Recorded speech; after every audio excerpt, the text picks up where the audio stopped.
انسانوں کے لیے باعث رحمت ہے، اس کا سننا بھی باعث رحمت ہے، اس کی تلاوت کرنا بھی باعث رحمت ہے۔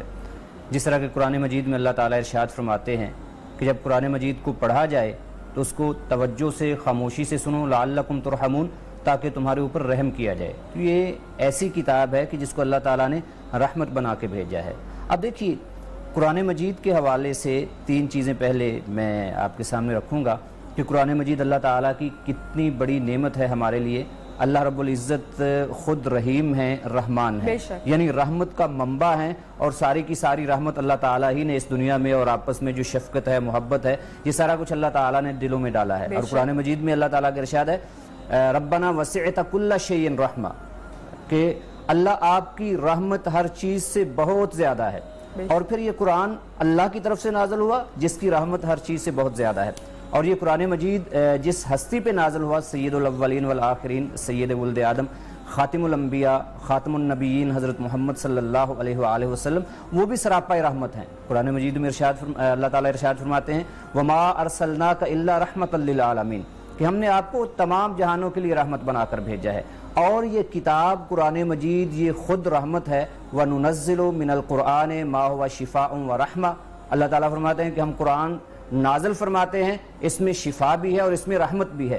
تو گویا یہ رحیم اور رحمان کی طرف سے نازل کیا گیا اور رحمت للعالمین پہ نازل کیا گیا، اور مومنوں کے لیے رحمت بنا کے نازل کیا گیا۔ اور خاص طور پر جمعہ کے دن تو خاص طور پر سید الایام ہے جمعہ کا دن، اور اس میں کچھ امور جو ہیں، کچھ کام، کچھ اعمال جو نبی کریم صلی اللہ علیہ وسلم نے خصوصیت کے ساتھ بیان فرمائے ہیں، میں وہ کچھ چیزیں آپ کے سامنے رکھتا ہوں۔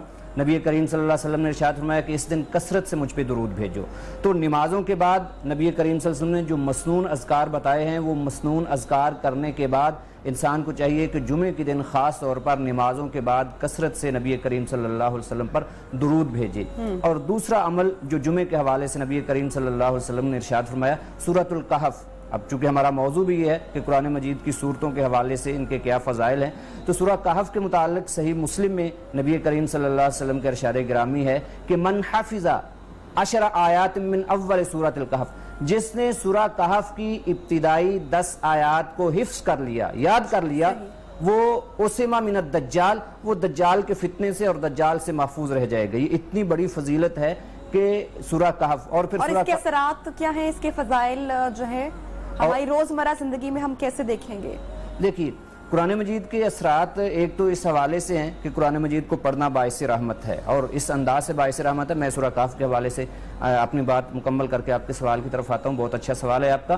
تو سورہ کہف کے متعلق نبی کریم صلی اللہ علیہ وسلم نے ارشاد فرمایا کہ جمعہ کے دن جو اس کو پڑھتا ہے، اگلے جمعے کے لیے، آپ نے اس کے اثرات اور ثمرات پوچھے، اگلے جمعے تک کے لیے اس کے لیے اللہ تعالیٰ نور پیدا فرما دیتے ہیں اور اس کی رہنمائی میں وہ چلتا ہے۔ تو گویا یہ نور، اور ہمیں سورہ کہف اگر ہم پڑھتے ہیں، اور پھر سورہ کہف کے متعلق فرمایا کہ جو یہ پڑھتا ہے وہ دجال کے فتنوں سے محفوظ رہے گا۔ تو خاص طور پر جمعے کے اعمال میں سے درود شریف کے ساتھ ساتھ سورہ کہف کی تلاوت یہ بھی ہمیں اپنے معمولات میں شامل کرنی چاہیے۔ اور تیسری بات جمعے کے دن کے حوالے سے نبی کریم صلی اللہ علیہ وسلم کا ارشاد گرامی ہے کہ جمعے والے دن ایک وقت ایسا آتا ہے کہ اس میں انسان جو اللہ سے مانگتا ہے اللہ تعالیٰ اس کو عطا فرما دیتے ہیں۔ تو ایک گھڑی ایسی ہے۔ ڈاکٹر صاحب ایک سوال میں آپ سے کرنا چاہوں گی کہ جب بھی ہم لوگ نماز پڑھنے کی بات کرتے ہیں، تو جب ہم نماز پڑھ رہے ہوتے ہیں تو ہم پوری کنسنٹریشن کے ساتھ نماز پڑھنے کی کوشش کرتے ہیں۔ میں کوشش کرتی ہوں کہ جب میں نماز پڑھ رہی ہوں تو اس کا جو ترجمہ ہے اس کو سمجھ کے ہم لوگ پڑھیں، اور یہی حکم ہے، نہ اس کے دماغ میں چل رہا ہے کہ بچے نے کھانا کھایا ہے کہ نہیں کھایا ہے، ملازم نے جو ہے وہ گھر کے کام کیے ہیں کہ نہیں کیے ہیں، تمام اس طرح کی باتیں ہمارے ذہن میں نہیں آنی چاہیے، اور اللہ سے آپ کا یہ ڈائریکٹ رجوع ہے۔ تو نماز کے بارے میں ہم ہمیشہ یہ سنتے ہیں کہ کنسنٹریشن آپ نے اپنی رکھنی ہے۔ تو قرآن پاک کی اگر ہم تلاوت کر رہے ہیں تو کیا صرف اس کو پڑھنا ایک مطلب یہ ایک خوبصورت عمل ہے، اس میں کوئی شک نہیں ہے، لیکن اس کو سمجھنا کتنا ضروری ہے؟ اس وقت ہمارے اوپر کیا کوئی خاص کیفیت بھی طاری ہونی چاہیے پڑھتے وقت؟ جی آپ کا سوال بہت اچھا ہے، اور یہ سوال اس وقت کی اہم ضرورت بھی ہے، جس وقت میں قرآن مجید کو صرف تلاوت کر لیا جاتا ہے اور یہ سمجھ لیا جاتا ہے کہ قرآن مجید پڑھنے سے ثواب ملتا ہے۔ یہ بہت بڑی بات ہے۔ نبی کریم صلی اللہ علیہ وسلم نے ارشاد فرمایا کہ جو قرآن کا ایک حرف پڑھتا ہے اس کو 10 نیکیاں ملتی ہیں، اور پھر آپ نے باقاعدہ سے فرمایا کہ الف لام میم یہ 3 حروف ہیں اور یہ پڑھنے والے کو 30 نیکیاں ملیں گی۔ تو یہ تو قرآن کی تلاوت ہے، لیکن اگر قرآن کو سمجھا جائے اور قرآن کو پوری توجہ اور یکسوئی کے ساتھ پڑھا جائے تو اس کی فضیلت تو بہت زیادہ ہے. یعنی سادہ ہم تلاوت کرتے ہیں تو ایک ایک حرف پہ 10 نیکیاں ملتی ہیں، اور اگر ہم اس کو سمجھ کے پڑھتے ہیں، پوری توجہ اور یکسوئی کے ساتھ پڑھتے ہیں، تو پھر نبی کریم صلی اللہ علیہ وسلم تشریف فرما ہیں اور صحابہ کرام رضوان اللہ علیہ مجمعین بیٹھے ہوئے ہیں. نبی کریم صلی اللہ علیہ وسلم پوچھتے ہیں میرے صحابہ تم میں سے کون یہ چاہتا ہے کہ وہ صبح کے بعد نکلے اور مدینہ کی وادی سے باہر جائے، 2 بہترین اونٹیاں لا کے اپنے گھر میں باندھ لے یا اللہ کے رستے میں صدقہ کر دے، اتنا ثواب کون لینا چاہتا ہے؟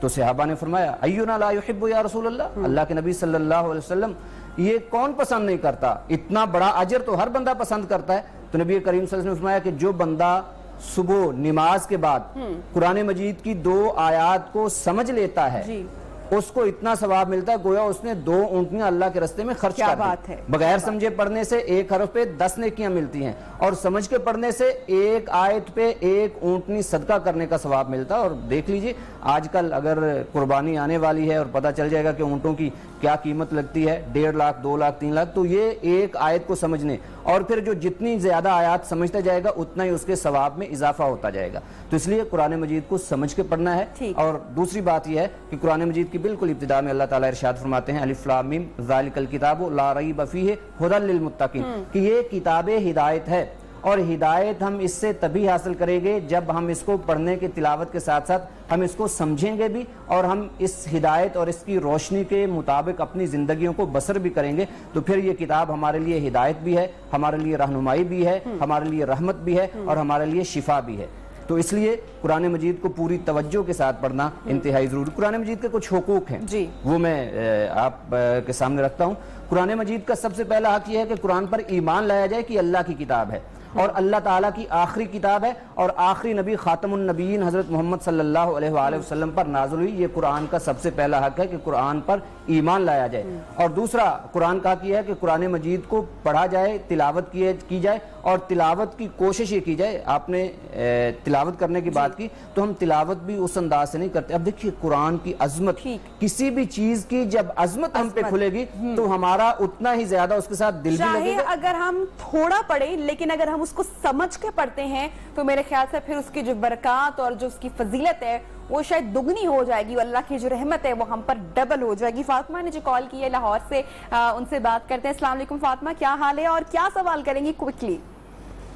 وعلیکم السلام نبیہ، بہت شکریہ کال لینے کے لیے. اچھا، میرا سوال یہ ہے کہ مجھے ایسا لگتا ہے جیسے کہ میں کوئی بھی نیا پروجیکٹ یا کوئی بھی نیا کام شروع کرتی ہوں، وہ سٹارٹ ہو جاتا ہے، وہ شروع ہو جاتا ہے، لیکن اس میں کوئی ایسی رکاوٹ آتی ہے کہ جس پر پھر میں کوئی آرگیومنٹ نہیں کر سکتی کہ یہ کیوں ہوا، تو وہ بھی ختم ہو جاتا ہے سرے سے.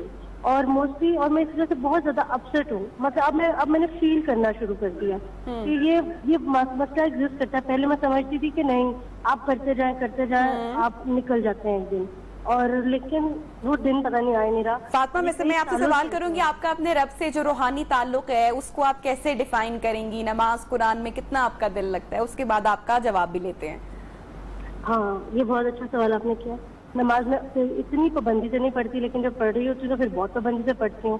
اور یہ میں بالکل سچ بتایا آپ کو. اور مجھے اس بات کا بھی آئیڈیا ہے کہ جب ہم نماز پڑھتے ہیں تو ہمارے راستے کھلتے ہیں. تو لیکن پھر بھی میں چاہتی ہوں کہ کوئی اور سولوشن بھی بتائیں نماز کے ساتھ بتائیں مجھے، تاکہ میں اس کو ساتھ اس کو کیری کروں. میں یہ چاہوں گی. ٹھیک ہے فاطمہ، کوئی قرآنی وظائف آپ جاننا چاہ رہی ہیں؟ ڈاکٹر صاحب سے وہ پوچھ لیں، کوئی صورت پوچھ لیں. ہمیں قرآن مجید کے حوالے سے کوئی فضائل جاننا چاہ رہے ہیں. ٹھیک ہے فاطمہ، پروگرام دیکھتے رہیے گا. جی ڈاکٹر صاحب. بہن نے سوال کیا ہے کہ کام شروع کرتے ہیں تو پھر اس میں مستقل مزاجی اور یہ نہیں ہوتا. دیکھیے اس کے لیے سب سے پہلے تو یہ بات ہے کہ کوئی بھی نیکی شروع کرے اس کے لیے 2 باتیں ذہن میں رکھنی چاہیے. نیکی انسان فرائض تو پورے کرنے ہی ہیں، لیکن اس کے علاوہ جو نوافل ہیں یا صدقات وغیرہ ہیں اس کے حوالے سے یہ ہے کہ انسان اپنی حیثیت اور استطاعت کے مطابق، یہ ضروری نہیں ہے کہ ایک دفعہ بہت سارا پڑھ لیا اور اگلے دن چھٹی کر لی، بلکہ نبی کریم صلی اللہ علیہ وسلم کا ارشاد گرامی ہے. حضرت عائشہ رضی اللہ تعالیٰ نے ارشاد فرماتی ہیں احب الاعمال الی اللہ ادومھا وان قل. اللہ تعالیٰ کو وہ اعمال بہت زیادہ پسند ہیں، سب سے زیادہ محبوب ہیں جن میں مستقل مزاجی ہوتی ہے، چاہے ان کی مقدار تھوڑی ہی ہو. آپ تھوڑا پڑھ لیں لیکن مستقل مزاجی کے ساتھ پڑھیں. اب بات یہ ہے کہ جب انسان کوئی نیکی کرتا ہے تو بہت ساری قوتیں اس کو نیکی سے روکنے والی بھی ہوتی ہیں، خاص طور پر شیطان ابلیس یہ نہیں چاہتا کہ انسان نیکی کرے، تو اس لیے نیکی کرنے سے پہلے ایک تو کوشش یہ کریں کہ آپ صدقہ خیرات ضرور کریں، اور اس دعا ضرور کریں کہ اللہ یہ نیکی ہے یا جو بھی کام شروع کرنے لگی اس پر اللہ تعالیٰ سے دعا ضرور کریں۔ اور تیسری بات، قرآن مجید میں اللہ تعالیٰ ارشاد فرماتے ہیں وَاسْتَعِینُوا بِالصَّبْرِ وَالصَّلَاةِ، صبر اور نماز کے ساتھ اللہ کی مدد مانگو۔ اب صبر کا ایک معنی تو یہ ہے کہ تکلیف اور مصائب کو برداشت کرنا، اور صبر کا ایک معنی یہ ہے کہ نہ چاہتے ہوئے بھی نیکی کے کام کو کرنا، اور اگر انسان کا دل نہیں بھی چاہ رہا تو یعنی اپنے ناپسندیدہ چیز جب انسان کا دل نہیں چاہ رہا ہوتا تب بھی وہ نیکی کرنا، یہ بھی ایک صبر ہی ہے۔ عبد الرحمان نے جی کال کی ہے کراچی سے۔ السلام علیکم عبد الرحمان، کیا پوچھیں گے؟ ہیلو جی عبد الرحمان، اگر آپ تک آواز پہنچ رہی ہے تو کیا سوال کریں گے آپ؟ میرا یہ سوال ہے کہ میں ڈاکٹر صاحب سے یہ پوچھنا چاہتا ہوں کہ میرے سر میں اکثر درد رہتی ہے، تو اس کا کوئی مجھے وظیفہ بتا دیں، قرآنی وظیفہ، تاکہ میں وہ اس پہ عمل کروں۔ اور ٹھیک ہے عبد الرحمان، آپ کو اس کا آن ایئر جواب دیتے ہیں۔ اچھا ڈاکٹر صاحب، ایک تو عبد الرحمان کو بھی ہم بتائیں گے، اس سے پہلے میں بھی ایک سوال شامل کرنا چاہوں گی۔ اسم اعظم کے بارے میں ہم لوگ ہمیشہ بڑا سنتے ہیں، بڑے اسکالرز اس کی تلاش میں بھی رہتے ہیں، قرآن پاک میں اس کو تلاشتے بھی ہیں، تو اس کے اوپر تھوڑی سی روشنی جائے گا؟ ہم تو طالب علم ہیں، ہم تو شاگرد ہیں، تو ہمارے بہت سارے آڈینس بھی اس کے اوپر جاننا چاہیں گے یقیناً اس کی فضیلت اور آیت کریمہ کی فضیلت بھی۔ یہ دو سوال میرے آپ سے ہو گئے ہیں۔ جی اب دیکھیے، آپ کا سوال اسم اعظم اور آیت کریمہ، یہ دونوں سوال بہت اہم ہیں۔ آیت کریمہ کے حوالے سے تو آپ دیکھ لیجئے کہ جب انسان کو کوئی رستہ نہ ملتا ہو، اتنی مصائب مشکلات میں انسان گھر جائے کہ نہ کوئی ظاہری رستہ مل رہا ہو، نہ کوئی انسان کو یہ محسوس ہو رہا ہو کہ میرے سامنے کوئی ظاہری سبب نہیں ہے، کوئی میرا ساتھ نہیں دے رہا ہے، ایسی مشکل میں گھر گیا ہوں کہ اب وہاں سے نکلنے کا کوئی راستہ نہیں ہے اور نہ ہی کوئی نکالنے والا نظر آ رہا ہو، تو تب پھر یہ آیت کریمہ جو ہے، اب دیکھیے مشکلات کے لیے حضرت یونس علیہ السلام نے یہ دعا مانگی تھی اللہ تعالیٰ سے، لا الہ الا انت سبحانک انی کنت من الظالمین، یہ ہے آیت کریمہ۔ اب دیکھیے، حضرت یونس علیہ السلام نے یہ دعا تب مانگی جب وہ سمندر کی تہ میں تھے، مچھلی کے پیٹ میں تھے، سارے راستے بند تھے، اور کسی کو پتا بھی نہیں تھا کہ حضرت یونس علیہ السلام ہے کہاں، دنیا میں کسی کو نہیں پتا تھا۔ اب کسی کی مدد تو تب ہوتی ہے نا جب کسی کو پتا ہو کہ کون کس مشکل میں گھرا ہوا ہے، کون کہاں پہ ہے، تو حضرت یونس علیہ السلام پتا ہے کہ صرف مدد آئے گی تو رب کی آئے گی، اور تو کسی کی آ نہیں سکتی، اور کسی کی آ نہیں سکتی۔ اب دیکھیں، حضرت یونس علیہ السلام نے جس یقین کے ساتھ یہ آیت کریمہ پڑھی، لا الہ الا انت سبحانک انی کنت من الظالمین، اس میں اللہ تعالیٰ کی تسبیح ہے، یا اللہ آپ پاک ہیں، آپ ہر کمی کوتاہی سے مبرہ ہیں اور منزہ ہیں، اور پھر ساتھ ہی یہ کہہ دیا انی کنت من الظالمین، اللہ مجھ سے کوئی کمی کوتاہی ہو گئی ہے جس کے لیے میں اس مصیبت میں گھر گیا ہوں۔ تو ایک بات ذہن میں رکھیے کہ انسان کسی بھی مصیبت میں جب گھرتا ہے نا تو اس کی اپنی بدعمالیاں بھی ہوتی ہیں۔ قرآن مجید میں اللہ تعالیٰ ارشاد فرماتے ہیں ظہر الفساد فی البر والبحر بما کسبت ایدی الناس، کہ جو بھی فساد، جو بھی کوئی معاملات خراب ہوتے ہیں تو وہ انسان کی اپنی بدعمالیوں کی وجہ سے ہوتے ہیں۔ تو لا الہ الا انت سبحانک انی کنت من الظالمین، یا اللہ تو پاک ہے اور تیرے سوا کوئی ہے بھی نہیں، اور میں خود پہ ظلم کر بیٹھا ہوں۔ جب انسان اپنے گناہ کا اعتراف کرتا نا، پہلے استغفار پہ شاہ صاحب بات کر رہے تھے، تو استغفار بھی ہے کہ یا اللہ میں ظلم کر بیٹھا ہوں۔ حضرت آدم علیہ السلام کی دعا دیکھ لیجئے، سب سے پہلی جو دعا انہوں نے اللہ تعالیٰ سے مانگی، ربنا ظلمنا انفسنا وان لم تغفر لنا وترحمنا لنکونن من الخاسرین، اللہ مجھ سے ظلم ہو گیا ہے اور معاف کرنے والا صرف تو ہے، اگر تو نے معاف نہ کیا تو میں کدھر جاؤں گا۔ بالکل وہی آیت کریمہ میں، تو اس لیے کسی بھی مشکل میں انسان گھر جائے تو آیت کریمہ کو، اس دعا کو جو حضرت یونس علیہ السلام نے پڑھی ہے، پڑھنا چاہیے۔ اب آپ کا دوسرا سوال ہے اسم اعظم۔ اسم اعظم کے حوالے سے نبی کریم صلی اللہ علیہ وسلم نے فرمایا کہ اسم اعظم، مختلف روایات میں مختلف الفاظ آئے ہیں کہ اسم اعظم وہ اللہ تعالیٰ کے اسماء ہیں کہ جن کے ساتھ اللہ تعالیٰ کو جب پکارا جاتا ہے تو اللہ تعالیٰ دعا قبول کرتے ہیں۔ اب دیکھیے، اسم اعظم اور اللہ تعالیٰ کے جتنے بھی اسماء الحسنہ ہیں، ان سارے اسماء کے ساتھ اللہ تعالیٰ کو پکارنا چاہیے۔ اللہ تعالیٰ قرآن مجید میں ارشاد فرماتے ہیں وَلِلَّهِ الْأَسْمَاءُ الْحُسْنَى فَادْعُوهُ بِهَا، اللہ تعالیٰ کے بہت پیارے نام ہیں اور اللہ تعالیٰ سے دعا کرو تو ان ناموں کے ذریعے سے دعا کرو۔ بعض مفسرین لکھتے ہیں کہ الحی القیوم، اللہ لا الہ الا هو الحی القیوم، یہ اسم اعظم ہے۔ یا ذا الجلال والاکرام، یہ اسم اعظم ہے۔ اور ایسے ہی بعض نے لا الہ الا انت سبحانک انی کنت من الظالمین جو آیت کریمہ ہے، اس کو بھی اسم اعظم قرار دیا ہے۔ جی تو بہرحال اللہ تعالیٰ کے جتنے بھی اسماء ہیں ان اسماء کے ساتھ انسان کی برکت بے شمار ہے. جناب آگے بڑھتے ہیں اور اگلا سوال کرتے ہیں. چونکہ سر آپ کو پتہ ہے کہ ملکی حالات, دنیا کے حالات اس وقت جو ہیں وہ تبدیل ہو چکے ہیں اور بہت سارے لوگوں کے کاروبار بند پڑے ہوئے ہیں اور جو مالی حالات ہیں لوگوں کی وہ اس وقت بڑے پریشان کن ہیں. تو ایسے میں رزق کشادہ کرنے کے حوالے سے بھی کوئی صورت ہے جو پڑھ سکتے ہیں؟ دیکھیے رزق کشادہ کرنے کے حوالے سے قرآن مجید کی آیات بھی ہیں اور جن سے یہ پتہ چلتا ہے کہ یہ کرنے سے, اور کچھ اعمال قرآن مجید میں ذکر کیے گئے ہیں. اب دیکھیں ایک یہ ہے کہ انسان کچھ کام پڑھے اور اس سے اگلا سٹیپ جو ہے انسان کچھ کرے. جب انسان کچھ عمل کرتا ہے, اور قرآن مجید یہ اللہ تعالیٰ کی, میں نے شروع میں کہا کہ اللہ تعالیٰ کی رحمت ایسی رحمت ہے کہ زندگی کے ہر شعبے کے بارے میں انسان کی رہنمائی کرتی ہے کہ اگر اس چیز کی کمی ہے تو یہ کرو, اس چیز کی کمی ہے تو یہ کرو. آپ نے سوال کیا کہ رزق کی کمی ہے. اب رزق کی کمی کے حوالے سے ایک تو استغفار انتہائی ضروری ہے, جس طرح سے سورہ نوح میں بھی پہلے شاہ صاحب بیان کر چکے ہیں, اور میں سورہ ہود کے حوالے سے بات کروں گا. سورہ ہود کے ابتدا میں اللہ تعالیٰ فرماتے ہیں وَأَنِ اسْتَغْفِرُوا رَبَّكُمْ ثُمَّ تُوبُوا إِلَيْهِ يُمَتِّعْكُمْ مَتَاعًا حَسَنًا إِلَىٰ أَجَلٍ مُّسَمًّى. الفاظ پہ غور کرنے کی ضرورت ہے تمام احباب کو کہ اللہ فرماتے ہیں وَأَنِ اسْتَغْفِرُوا رَبَّكُمْ ثُمَّ تُوبُوا إِلَيْهِ, اللہ سے استغفار کرو, توبہ کرو. استغفار کا مطلب یہ ہے کہ زبان کے ساتھ اپنے گناہ کا اقرار کرنا, یا اللہ مجھ سے غلطی ہوگی اور آپ مجھے معاف فرما دیں. ثُمَّ تُوبُوا إِلَيْهِ, استغفار کے بعد توبہ. توبہ کا مطلب ہے رجوع کرنا, پلٹ آنا, کہ جو غلطی ہوگی اس غلطی کو چھوڑ کے دوبارہ صراط مستقیم کی طرف پلٹ آئے, اللہ تعالیٰ کی طرف پلٹ آئے. تو اللہ فرماتے ہیں یمتعکم, آپ نے رزق کی بات کی, اب میں اس حوالے سے بات کرتا ہوں. یمتعکم متاعا حسنا الی اجل مسمی, کہ اللہ تعالیٰ تمہیں ایک مقررہ وقت تک جب تک تمہاری زندگی ہے اللہ تعالیٰ تمہیں متاع حسنہ, بہترین متاع دے گا. اب یہ متاع کیا ہے؟ یہ سورہ آل عمران کی ایک آیت ہمیں بتاتی ہے کہ متاع کیا ہے. اللہ تعالیٰ ارشاد فرماتے ہیں زُيِّنَ لِلنَّاسِ حُبُّ الشَّهَوَاتِ مِنَ النِّسَاءِ وَالْبَنِينَ, اور یہ آیت ساری کی ساری آخر میں اللہ تعالیٰ فرماتے ہیں ذَلِكَ مَتَاعُ الْحَيَاةِ الدُّنْيَا, یہ دنیا کا سامان ہے. اس میں بیوی کا ذکر ہے, اس میں اولاد کا ذکر ہے, اس میں گھر بار کا ذکر ہے, اس میں کاروبار کا ذکر ہے, اس میں سونے اور چاندی کا ذکر ہے, اس میں سواری کا ذکر ہے, اور یہ سارا کچھ ذکر کرنے کے بعد اللہ فرماتے ہیں یہ متاع ہے. تو اس کا مطلب یہ ہے کہ یہ متاع اگر ہمیں چاہیے تو پھر ہمیں استغفار کرنا چاہیے. اگر ہمیں رزق میں برکت چاہیے تو تب بھی استغفار اور توبہ اللہ کی طرف رجوع کرنا ہے. اگر ہمیں گھر بار اچھا چاہیے تب بھی, اگر ہمیں سواری کی ضرورت ہے تو تب بھی. اور ایک جگہ پہ تو اللہ تعالیٰ فرماتے ہیں کہ استغفار کرو یزدکم قوتاً الی قوتکم, تمہاری قوت اور طاقت میں اللہ تعالیٰ اضافہ فرما دیں گے. ڈاکٹر صاحب عبدالرحمان نے بھی کراچی سے کال کی تھی اور انہوں نے بتایا کہ ان کے سر میں مزید بہت زیادہ درد رہتا ہے. تو ذرا صحت کے حوالے سے بھی بات کر لیتے ہیں. جن لوگوں کو صحت کے حوالے سے مسائل رہتے ہیں یا جو بیمار رہتے ہیں ایک لمبے عرصے پر, ان کے لیے بھی کون سی ایسی ہمیں ذکر اذکار کرنے چاہیے, سورہ پڑھنی چاہیے؟ اکثر سورہ رحمان کا بھی ذکر آیا ہے کہ اگر کوئی گھر میں بیمار ہے تو آپ اس کے پاس سورہ رحمان پڑھیں, یا اور کون کون سا ذکر اذکار کیا جا سکتا ہے؟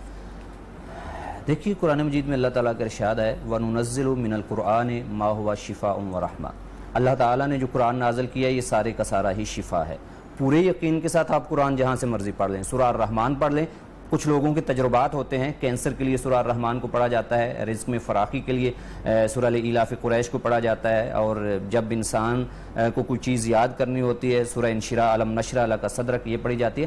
تو قرآن مجید ان آیات سے پتہ چلتا ہے وَنُنَزِّلُ مِنَ الْقُرْآنِ مَا هُوَ شِفَاءٌ وَرَحْمَةٌ. قرآن مجید کہیں سے بھی پڑھا جائے, سورہ رحمان کو پڑھ لیں یا کہیں اور سے پڑھ لیں, تو وہ سارے کا سارا اللہ تعالیٰ نے شفا بنایا ہے. اور خاص طور پر یہاں پہ جس طرح سے دعا حضرت یونس علیہ السلام کی آیت کریمہ ہے نا, اس طرح سے قرآن مجید میں ایک اور ذکر حضرت ایوب علیہ السلام کا ہے کہ بہت زیادہ بیمار ہو گئے, اور بیمار بھی ایسے کہ اب سوائے دنیا کے یوں سمجھیں کہ سارے اسباب بند ہیں.